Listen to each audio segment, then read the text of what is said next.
Okay, I've been watching this podcast, which I want to share because it's absolutely opened my mind up when it comes to setting goals. So this podcast is all about the psychology behind accomplishing your goals. And I've already taken so many good nuggets of information from this podcast. But in particular, this morning, I was on the treadmill and I was listening to some of the things they were saying. And this is what I want to do.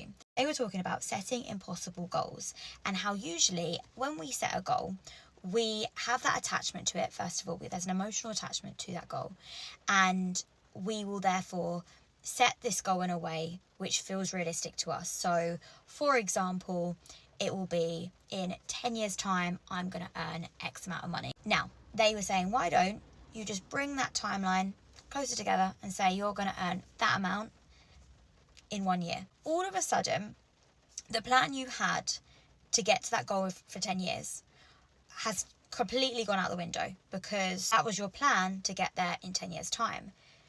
You can't do that if you want to get there in a year's time. So now you have to think about all these different new pathways on how you're going to actually get to that goal.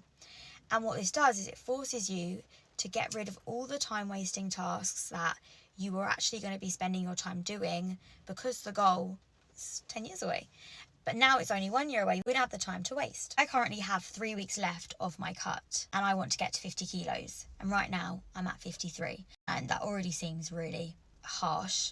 But I was thinking to myself, I'm not too sure how well you could apply it to a fitness goal, because again, especially with the way I do things, I want things to be as sustainable as possible.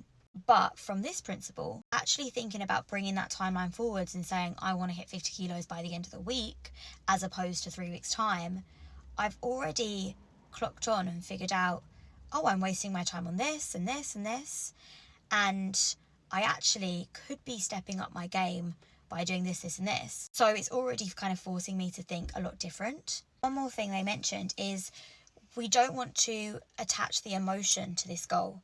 It's an impossible goal, but if you don't, let's say I did set the goal of hitting 50 kilos by the end of the week instead of in 3 weeks time. If I don't get there, and that's not the issue, it's not that I failed, but instead use this goal and use this strategy as a tool to think of new pathways on how you're going to get there, how you're going to achieve it, but also just cut out all the noise. But wow, I just had to share, because what a helpful strategy when it comes to goal setting. Already uncovered so many things I'm wasting my time doing. I think that's really eye-opening. Yeah, use this as a tool, because I really think this could be a massive game changer.